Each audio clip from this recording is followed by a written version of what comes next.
Overwatch news. The time is 9:04. I'm a little late this morning. It's 17 degrees here in Colorado, and we're in the middle of a snowstorm. Everything is bad as far as roads. So if you don't have to go anywhere, don't. Stay safe. We actually have a map here somewhere. Road conditions. Here we go. Everywhere, the whole state. So I just looked at video footage. And it is bad. If you're listening to a podcast job, you obviously can't see it. But here is C470. Oh, sorry about that. It'll pull the camera footage up. Here we go.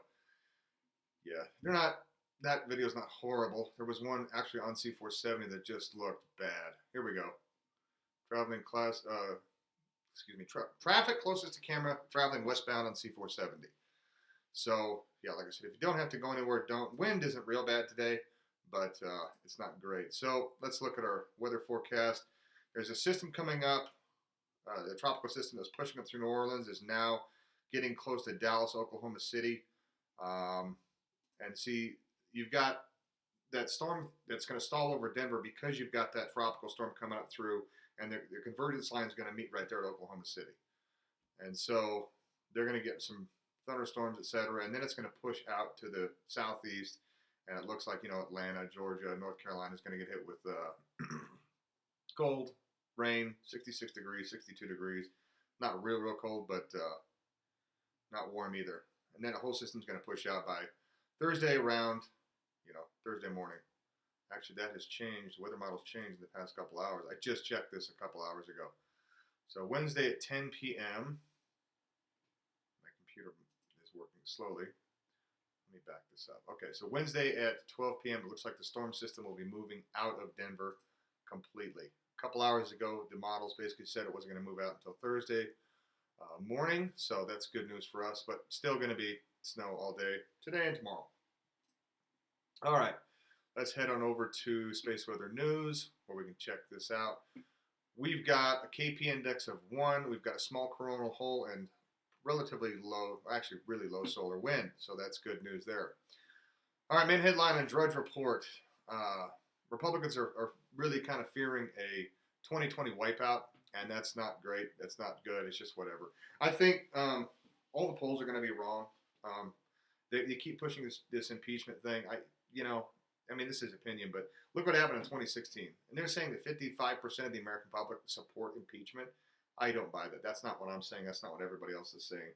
I think the polls are outdated, and I think we're going to see, they're going to have to figure out a new way to calculate what Americans' opinions really are. I mean, especially with the economy doing well, he's an incumbent. I just don't see, and yeah, we might lose the Senate. We've already lost the House, but I don't think so, just based on what's happening with the PC culture, the anti-populist movements that we're seeing around the globe, not just here, but around the globe.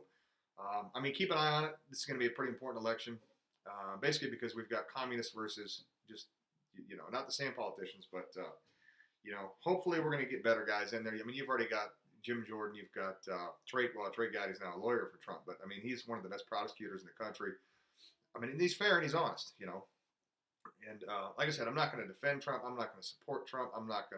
I'm just going to call it what's going on, and we'll see how the polls go. But like I said, you can see what's going on. Unfortunately, our young population is being kind of indoctrinated into Marxism. That's not good. The funny thing is they don't even know what it is. They don't know what socialism really is or communism really is. I think it was like 70% of young kids support socialism or 50% or something like that. There was a poll released the other day. And then when when they're actually asked about socialism and what it really is, they're like, "Oh, I don't want that." So, if you have kids, just make sure that they're aware of what Marxism really is. That it killed 100 million people in the 20th century. If you can homeschool, good. If not, private or charter school. It's just getting kind of hairy out there with the education systems. There's a lot of great teachers. Don't get me wrong, but there's a lot of them that are just pure activists, and that crap has got to stop. Just don't participate in it anymore. There's no reason to anymore. There's so many other options. We're already getting to the point we're going to have, schools online. And then kids today, they've always been turds, but teenagers. But we're entering a different level. Speaking of, Paris Joker screening evacuated after man shouts Allahu Akbar at Paris Joker screening in attempt to possibly rob everybody in the theater. If you don't know what's going on in Paris, it is turning into an Islamic blank hole. It's bad. If you're in downtown Paris and you're, say, at the Louvre or you're, at the Pantheon or wherever you're going to be, basically any market or square that you're going to find, there's hundreds of African migrants. They'll throw this little crappy necklace on you and then say, you're going to buy this from me. And you say, no, I'm not. They're just going to mug you and beat you. That's just a reality in Paris now. There's so much urine on the streets that it's eating the doorways of these old, fantastic buildings. So they got wooden doorways, wooden doors. There's so much urine on these. It's literally eating away the doors. And so they've had to put up public urinals. It's just a nightmare. The same thing's happening in Paris. The same thing's happening in parts of Germany. I don't know what the answer is. I know it's not getting better, and I know that at some point people are going to take a stand.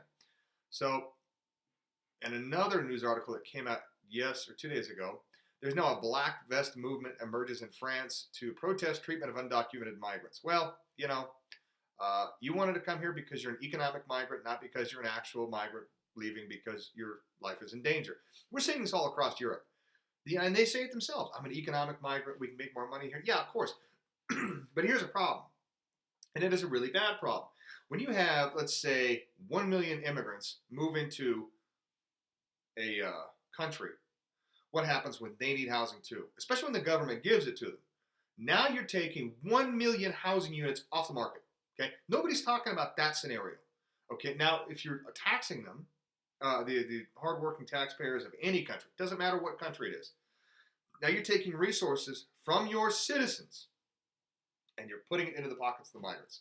And we're seeing this all over. I mean, there's the whole daycare thing in Minnesota, and people are going to say, oh, it's debunked, it's debunked. No, it's not debunked. It's a real thing. It's happening right now. So what the scam is, say you're a Somali migrant or Pakistani or whatever, and you're a Muslim migrant, therefore you've got multiple wives. A lot of them don't, but a lot of them do. Say you've got 3 wives. Well, you legally marry one on paper, and the other 2 apply for WIC and a housing assistant and daycare assistance, right? So now you're getting daycare assistance, and then you work at the daycare, so you're getting paid from the daycare to work at the daycare. The government's paying you to watch your own kids, right?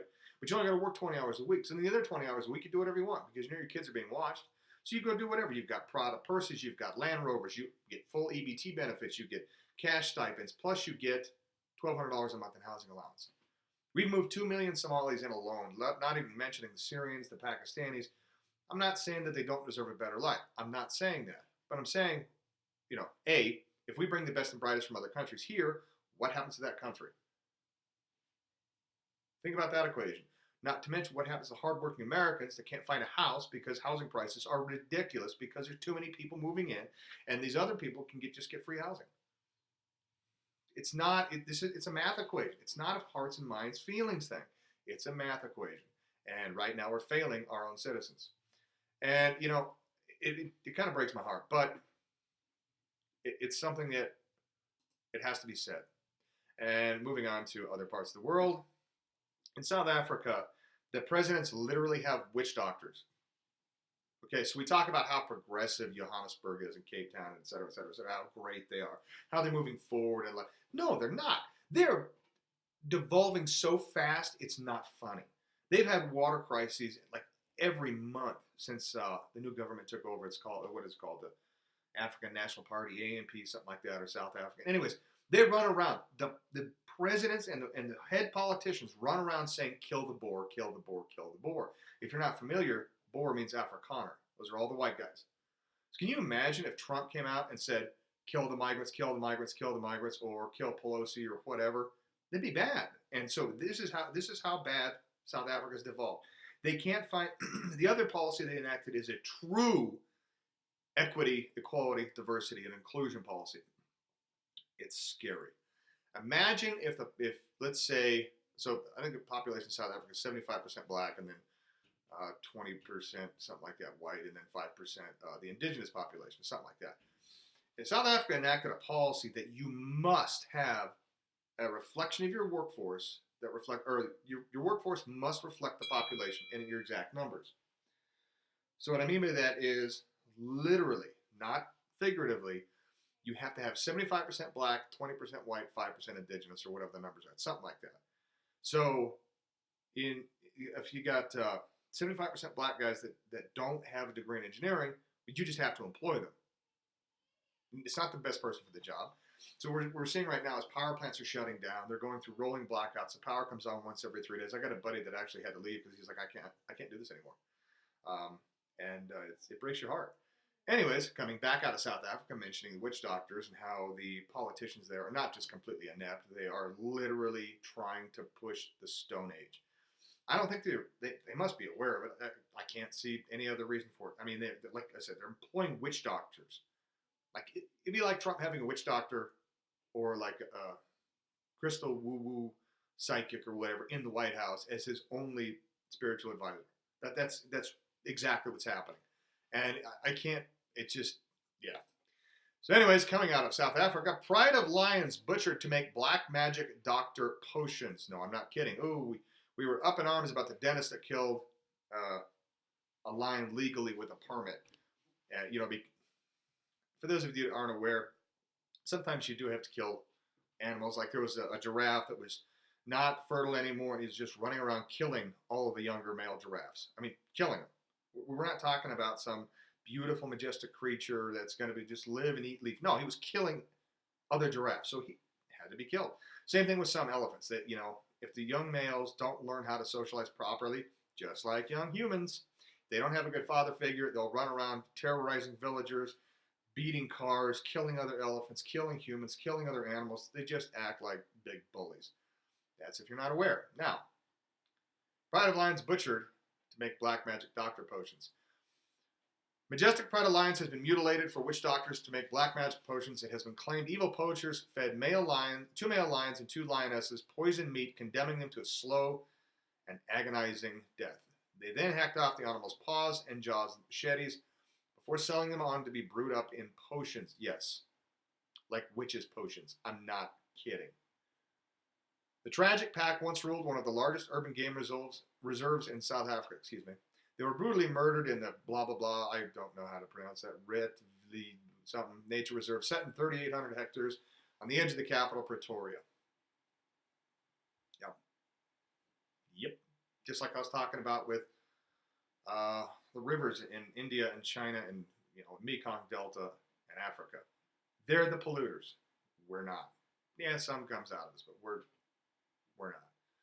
Here's another story. Don't be blaming doctors and dentists for legally killing on safari.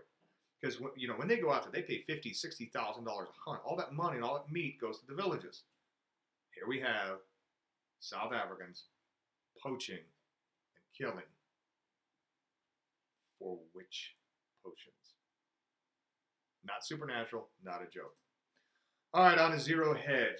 I think there was some good news. Let me close a couple of these tabs. Computer went a little quicker. All right.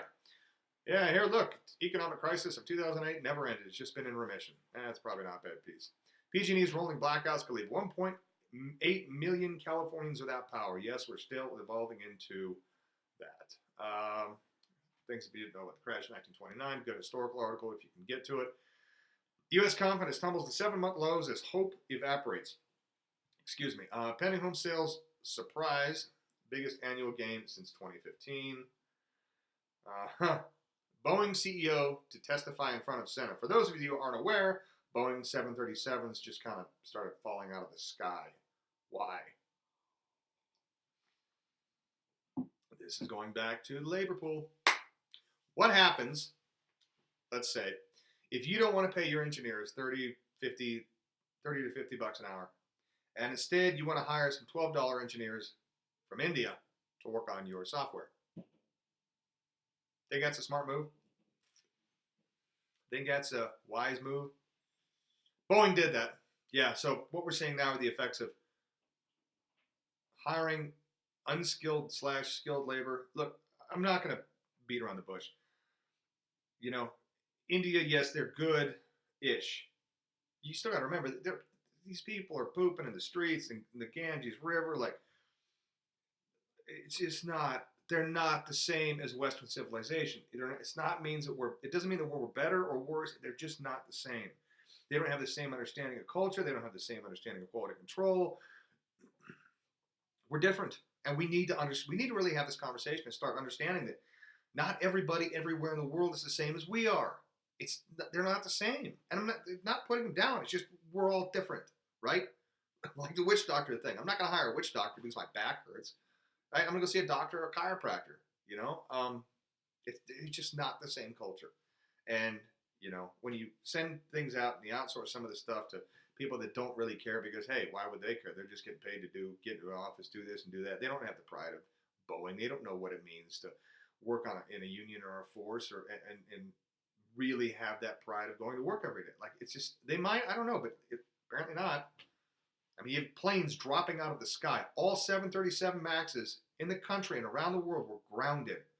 How expensive is that? We're talking billions lost. Here's some more heating up in the fighting. A Russian patrol comes under Turkish mortar attack in northern Syria. I want to reiterate something. The Kurds in northern Syria we use them. It was probably a bad mistake. Everyone told Obama not to do it, not to do it, not to do it. He did it anyways. They're communists. It's a Turkish Workers' Party. They're not good people. They're not the same Kurds as northern Iraq or the ones we fought with in Iraq. They're not the same guys. Understand that these are totally different set of Kurds. They're the bad guys. They want Marxism and communism. And it's, yeah, if you don't know, just understand at least that. So it's bad. Anyways, here's another interesting article. Blaine, I'm worried much of the recent gains have come from tech stocks. Does anybody remember the dot-com bubble back in '99? I do. It was bad. This one's worse. Especially when big tech starts going in front of antitrust hearings and if they start getting broken up. You're talking stocks can be devalued by 50%. So you're probably good if you have tech stocks until about January. After Christmas is when they're going to start putting the hammer down these antitrust probes. All right, with that, everybody, stay safe, stay warm. It's still 17 degrees here in Colorado, 9:21 a.m. Thank you.